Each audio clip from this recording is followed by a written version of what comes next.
its way. He's racked up his 31st guest spot with David Letterman, and negotiations are underway for Leno to invade primetime television. As Barbara Howard discovered, Leno has everyone laughing. Yeah, I love to watch Burger King and McDonald's because they always compare themselves to each other. Neither will take the chance of comparing themselves to real food. Jay Leno is becoming as much a middle American institution as the things and places he makes jokes about. And while his humor isn't franchised, he appears in towns and cities all across the nation, earning himself the grassroots reputation as a funny man that's brought him national attention on Saturday Night Live and with David Letterman, who shares with Leno not only his late-night laughs, but the same irreverent wit. Unfortunately, this is the way people think we affect social change now in America, right? I mean, we hold hands across America, we have a rock concert, we have a comedy show. It's amazing no one has thought to use probably our best tool for social change, huh? It's called voting. Do we vote once in a while? Huh? I mean, You have been called a comic, a social commentator, a scrutinizer of our pop culture. No. It's a comedian. It's a comedian. People always say that. Anything that has anything to do with social commentary puts you off. No, I like it. It's fine. I just don't mean it to sound presumptuous. You don't want people from Yale Graduate School in sociology coming down going, well, I didn't learn anything. Let's go. You know, it's just comedy. But okay, when you're joking about the guy with the diploma in liberal arts, your cab is number 7, that's commentary. You know, there's a difference between humorist and doing comedy. I'm out there specifically to get a laugh. I think Russell Baker is wonderful and intelligent, very well written. I don't think he doesn't sit down and go, why did the moron throw the clock out the window? Boy, probably because of the inherent conditions within the moron society. You know, I mean, he's not writing jokes. He's writing essays, which just happen to be funny. I'm trying to write jokes. And if you want to think of it as an essay or something, well, that's very nice. Cable television Showtime thought Leno funny enough for his own special, which aired to good reviews. Viewers obviously appreciate his perception of them as having IQs higher than room temperature. People always underestimate the intelligence of audiences. I mean, I've worked places where people say, oh, your kind of comedy won't go over there. And I go, why? These people are intelligent. They shop. They buy things. Why does everything have to be a sex joke or a drug joke? Oh, bonjour, Monsieur Leno. Oh, gee, I hadn't expected to be recognized. While other comics consider TV specials and network guest shots as a way to get in off the road, Leno uses his exposure to get back out on the road. In the last 12 months, he's played one-night stands in 41 different states. It's all part of limos across America. The old-time guys that were big for a while, that are not particularly popular anymore, their whole acts are, when I was a kid, when I did this, when I was young, because nothing happens to them anymore. They're rich, they live in Beverly Hills, the maid takes the Freon leak and takes care of that. You know, nothing happens to them anymore. And that's what it is. You've got to go on the road and try out jokes. But you're so smart, smarter than you want anybody to know. Do you want to tell me you spend the next 10 years doing jokes from one city to the other? I'm having a great time. It's a great one. I mean, it's a great job. I mean, every day I come out of work, people go, hey, great job at work today. Oh, here's a little bag full of 20s, and here's something else, and oh, who else does that? TV Guide is now considered reading in America. When did this happen? I think it happened the same day ketchup became a vegetable in it. Funny guy. He is funny. Wow. Well, we've got more to come. Some of it's funny, some of it ain't. As Entertainment This Week continues. Including Diane Carroll. She's at the top of her career. Rob asks, will she stay there? This will last its period of time, Dynasty, and I will once again be faced with the problem of selling myself to the industry. Michael Caine. He's on location for his explosive new movie, The Fourth Protocol. It's a different kind of terrorism because here they use atomic weapons. And Nancy McKeon. In her new TV movie, it turns out she looks a lot like the real-life firefighter she portrays. Well, that's a compliment to me. It's all coming up, all new on Entertainment This Week.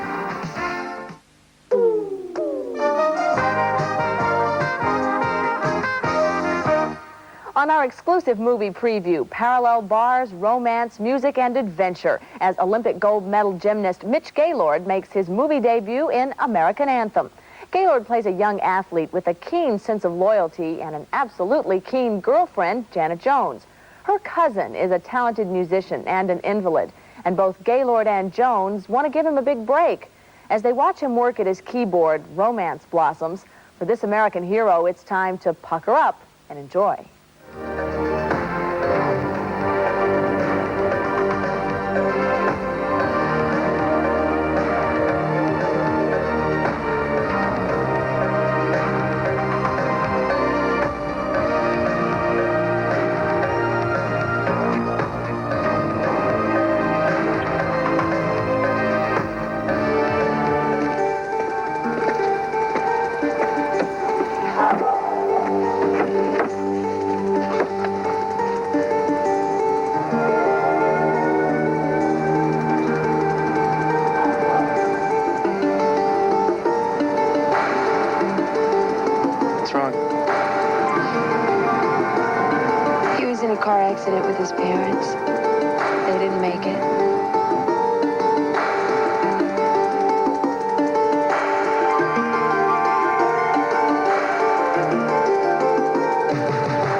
glad you're here.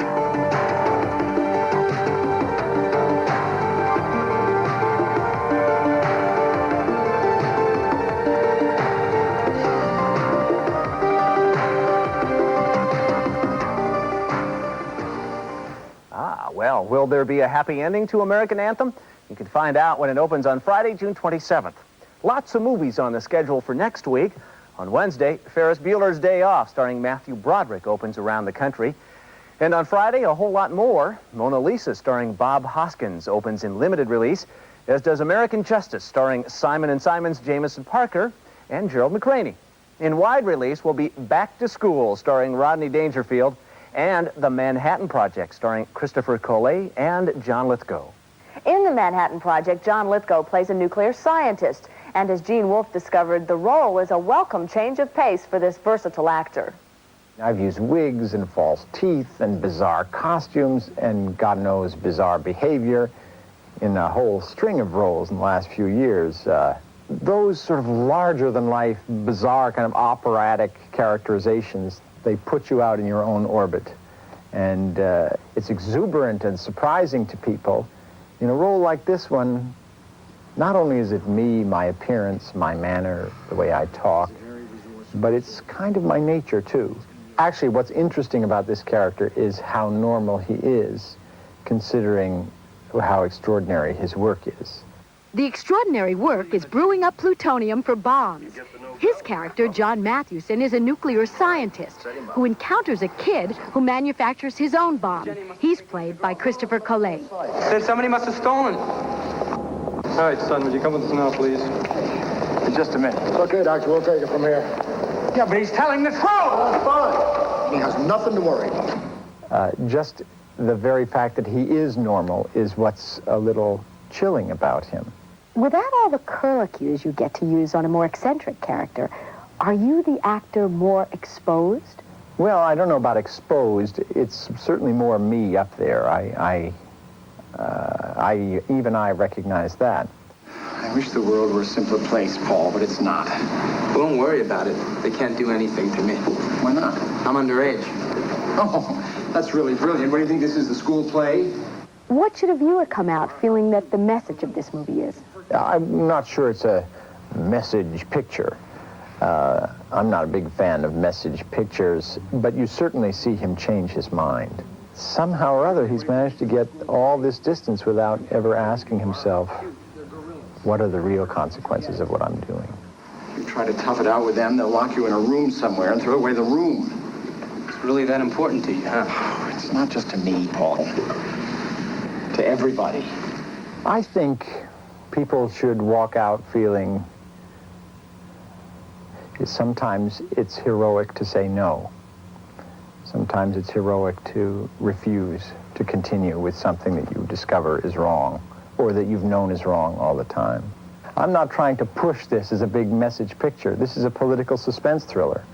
But I think what's good about it and substantial about it is that it's a political suspense thriller with a political conscience. Movies about nuclear bombs are packing a big bang at the box office these days. The Manhattan Project opens Friday, and now before the cameras is The Fourth Protocol. It's based on Frederick Forsyth's bestseller and co-stars Pierce Brosnan and Michael Caine. Caine is also co-producing. Selena Scott reports from the set in London. The spy thriller, now shooting in London, stars Michael Caine, who also serves as the film's co-producer. He found that turning a best-selling novel into a major motion picture isn't always easy. We took the script out to America, but they were afraid, everyone was loving Gorbachev at the time, so they were afraid it was about terrorism and the Russians and all that, and terrorism is in the news occasionally. But it's also a different kind of terrorism, because here they use atomic weapons. The storyline provided Caine with an unexpected education in nuclear weaponry. There's only about 13 parts, and all of which can be smuggled through on a person. You need 13 people to bring a bit in each. So which bit do you bring in? I catch the ones who bring it in. And chief amongst those he's after is Pierce Brosnan. I play Valery Petrovsky, highly professional, highly trained killer, KGB, sent on a mission to London to do some rather nasty deeds. In particular, try to smuggle a nuclear device into London and onto a US military base before he's found out. Our characters really never meet up until the very end of the film. He's hunting me throughout the film, and he really doesn't realize who he's hunting at the beginning of the film, and it's not till halfway through that he realizes that it's this fellow Petrovsky. The film is based on the old principle of the audience always plays God, in as much the way Hitchcock did, is I don't know what's going on and the audience does, and it's one of those kind of thrillers. You could have chosen any part you wanted in that book, so why did you choose the one you did? Well, it's because it's the protagonist. I mean, it's the guy who carries the film. It's the role that carries the film, which is basically my job. I'm not here to steal movies. I'm here to carry them and let other people steal them. You've done so many films recently, and although you say they're all on release at once, nevertheless, you've been working very hard indeed. Aren't you tired? No, I love making films. I really, it's a thing I like to do. I treat myself the way executives in an old studio used to treat a contract player. You know, say, tell him to do it and get on with it, and one of them will be a hit. That's how I do it. All right, films already in theaters. Say, what if we made a film about sending some kids into space? We could even throw in a cute robot. I'm not making this up, folks. They've done it, and it's called Space Camp. Space Camp is all about some young would-be astronauts who look and sound like they belong at a fast food counter, but wind up instead on a space shuttle that's accidentally launched. This film is calculated for kids, and they'll probably like it, but it's a little too calculated and hollow for my taste, so I'm giving it a 5. Poltergeist 2 is also pretty contrived. They do everything they can to extend a story that's already finished, but at least it's watchable because the family is so likable. That and the eye-popping special effects earn it a 7.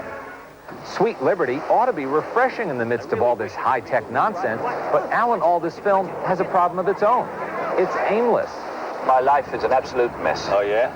So is this movie. Pleasant and well cast, but heading nowhere fast, I'm sorry to say. So it gets a 4. Cobra is heading straight for the box office bullseye. That's why it's such a stupid rehash of the same old formula. With bad guys like this, the cops are helpless without Sylvester Stallone. But Stallone's script is brainless and only rates a 3. Then there's Arnold Schwarzenegger and Raw Deal. This is just more of the same. Arnold against the world, using his strength and his handy machine gun. Seems to me we've heard that song before. And 4 is what this movie rates. Arnold at least seems to have a sense of humor, and so does this film. Not enough to make up for the trash content, but every little bit helps. That's our weekend movie wrap-up. I'm Leonard Maltin, Entertainment This Week. All right, coming up, singer, author, and one of the vixens of Dynasty, Diahann Carroll. That's when we return.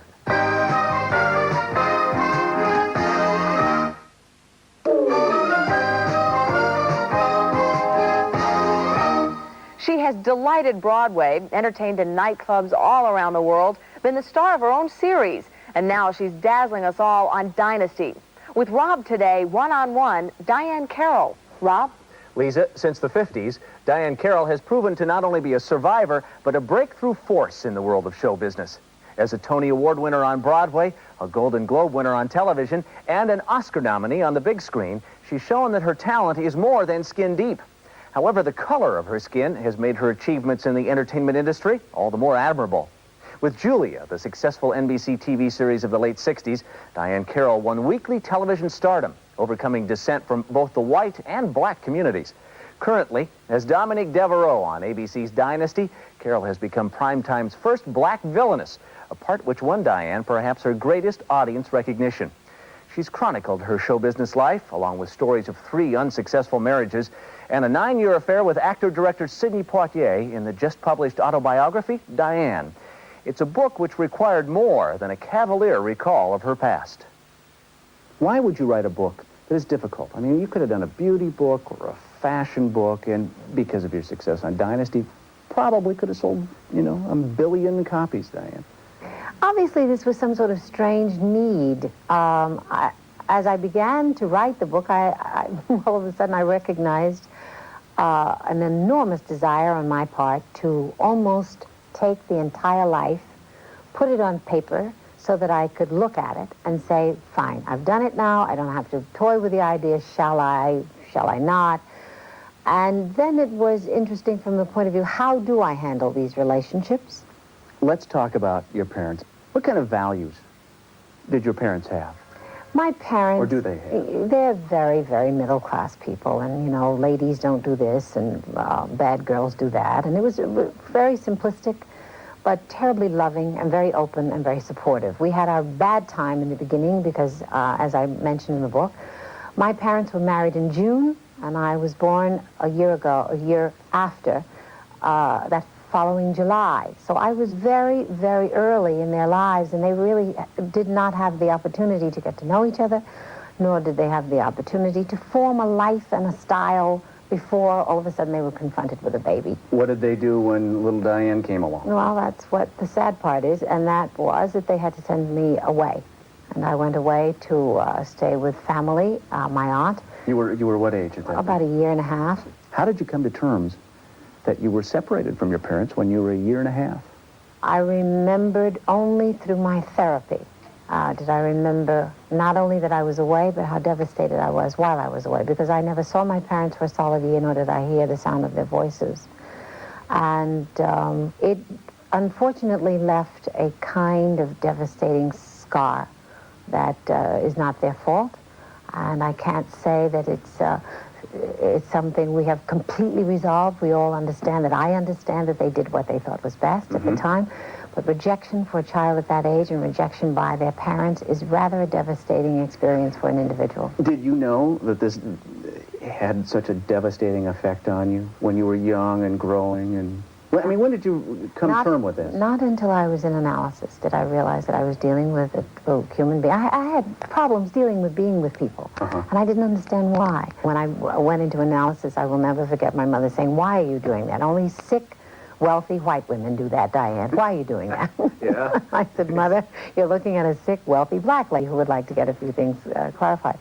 But I think that this is the best time of it. I mean, I've analyzed it, I've talked it through, I'm sick of it. It's something that my parents